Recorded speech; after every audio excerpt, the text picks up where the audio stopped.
Bienvenidos una vez más a nuestro podcast Entre Palabra y Canciones. Quien les habla, su servidor César Méndez.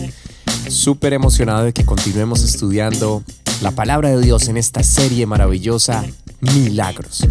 Si aún no te has suscrito a nuestro canal en YouTube, César Méndez TV, o en las plataformas digitales de podcast, te invito a que lo hagas y a que compartas este contenido y a que lo escuches cuantas veces quieras. Así que vamos todos juntos en esta sesión a estudiar la palabra de Dios. ¡Vamos adelante! Estas personas tuvieron cosas en común. Enfermedades que los afligían, en algunos casos de muerte. Algunos de ellos perdieron a sus seres queridos. Otros estuvieron atormentados por demonios. Otros simplemente tenían hambre. Pero Jesús se atravesó en su camino. Y ellos decidieron hacer algo diferente. Decidieron hacer algo fuera de lo normal. Decidieron creer. El apóstol Juan escribe al final del Evangelio: este es el discípulo que da testimonio de estas cosas, y escribió estas cosas, y sabemos que su testimonio es verdadero. Y también otras muchas cosas hizo Jesús, las cuales, si se escribieran una por una, pienso que ni aún en el mundo cabrían los libros que se habrían de escribir. Amén. Milagro número 31. Quiero invitarte a que leas conmigo allí en el Evangelio según San Lucas, el capítulo 14, de los versos 1 al 6. La misericordia es pertinente todos los días. Aconteció un día de reposo que, habiendo entrado para comer en casa de un gobernante que era fariseo, estos le acechaban. Y aquí estaban delante de él un hombre hidrópico. Entonces Jesús habló a los intérpretes de la ley y a los fariseos diciendo: ¿es lícito sanar en el día de reposo? Mas ellos callaron. Y él, tomándole, le sanó y le despidió. Y dirigiéndose a ellos dijo: ¿quién de vosotros, si su asno o su buey cae en algún pozo, no lo sacará inmediatamente, aunque sea en el día de reposo? Y no le podían replicar a estas cosas.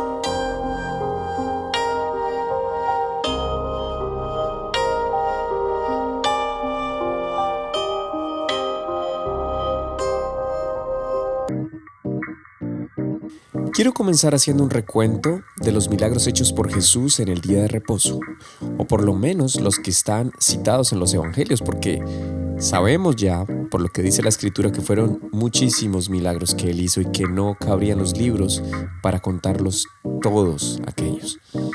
Pero hasta aquí tenemos 7 con el que vamos a estudiar hoy. Déjame citártelos. El primero que estudiamos fue la sanidad de la suegra de Pedro, descrito en los 3 evangelios.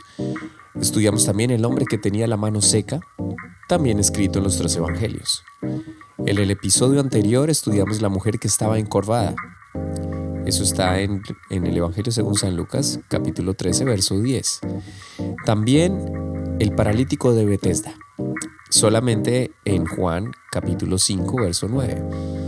El ciego de nacimiento, también en el Evangelio según San Juan, en el capítulo 9.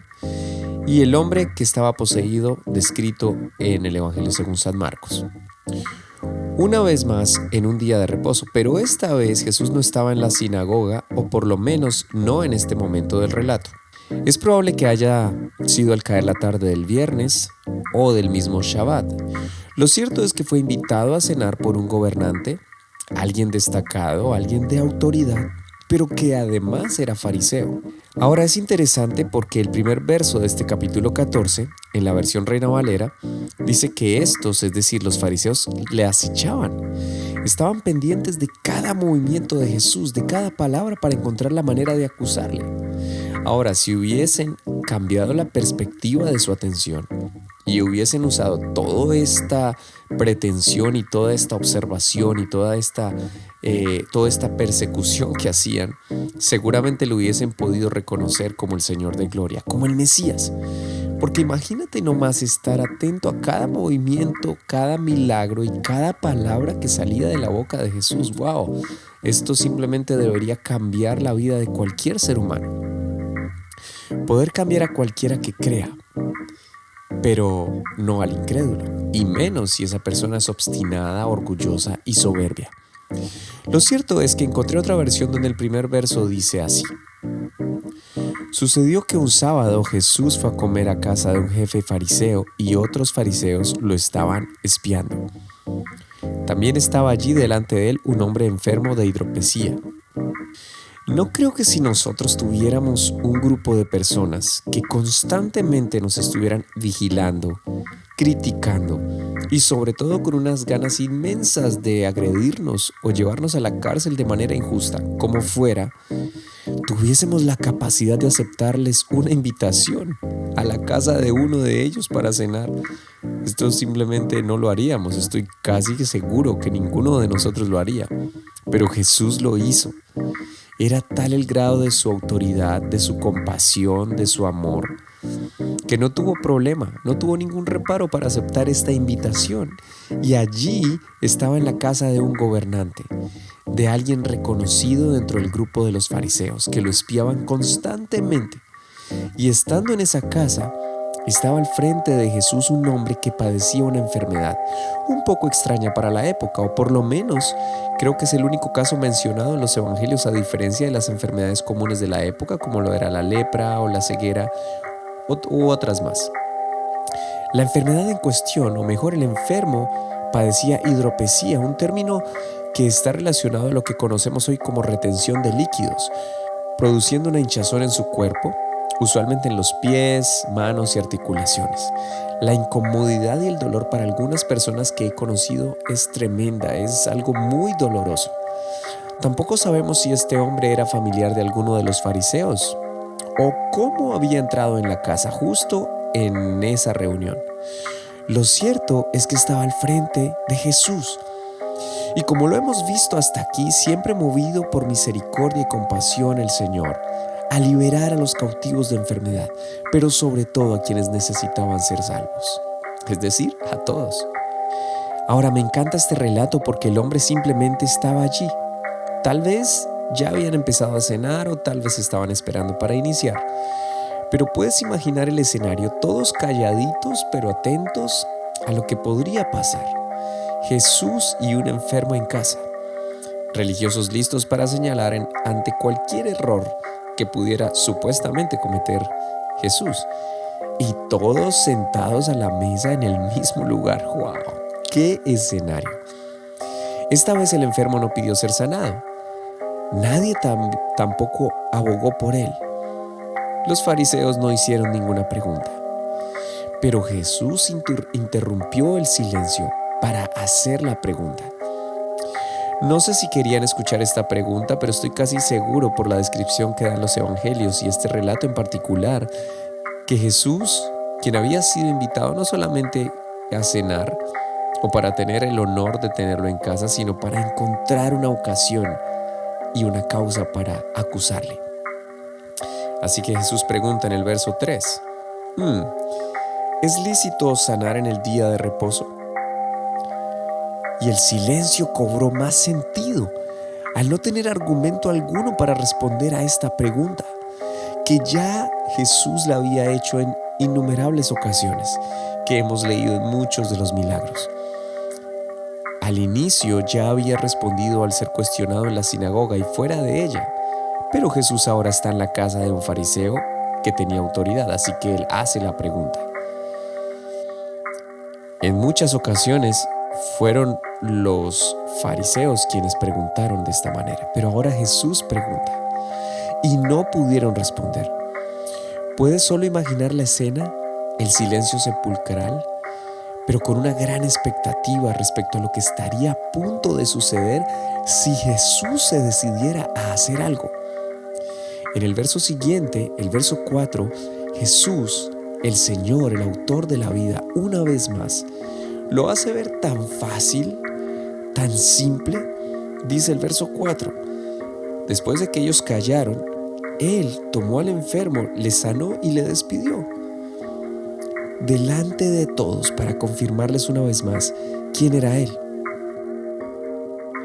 En el siguiente verso nos damos cuenta que como no pudieron responderle, tal vez en sus rostros admirados de lo que habían acabado de ver, de lo que estaban contemplando, inclusive como testigos del milagro enfrente de ellos. Pero no pudieron responder. Entonces Jesús responde a lo que él mismo había formulado y responde con otra pregunta. ¿Quién de ustedes, si su asno o su buey cae en algún pozo, no lo saca inmediatamente aunque sea en día de reposo? La compasión del Señor no solo fue hacia el enfermo, también era para ellos, para quienes no lo aceptaban. Recuerda que en varias ocasiones les dijo, y quiero parafrasear: si no creen en mí, por lo menos crean a las obras que están viendo que hago. Así que podemos concluir que la misericordia del Señor es pertinente todos los días. Y ojalá en nuestra casa Jesús no sea un invitado, sino que sea el Señor que gobierna. Y nunca permitamos que la incredulidad y la religiosidad opaque su obra y propósito en nosotros, nos bloquee la visión, no nos permita ver más allá de lo que nuestra simple vista física pueda contemplar, sino que nos permita contemplar su gloria, su obra, su propósito. Sí, es cierto, las circunstancias a veces se tornan difíciles. Estamos en un mundo acelerado, estamos en un mundo que está sumido en el caos, que está sumido en unas nuevas culturas que quieren imponernos e imponer su filosofía que va en contra del mensaje de salvación. Pero es hora de que tú y yo recordemos que la misericordia del Señor es pertinente todos los días y que Él estará con nosotros si nosotros abrimos nuestro corazón y estamos dispuestos a creer y obedecer su palabra. Bueno, este ha sido el milagro 31 de esta apasionante serie Milagros. No lo olvides, puedes suscribirte a tu podcast Entre Palabra y Canciones en todas las plataformas digitales de podcast, así como también en YouTube como César Méndez TV. Puedes compartir este mensaje, puedes volver a escucharlo. Ojalá puedas volver sobre todo a leer y a estudiar la palabra de Dios en tu casa, en tu momento devocional. Recuerda que ella es lámpara a nuestros pies. Y no lo olvides, serie Milagros en tu podcast Entre Palabra y Canciones.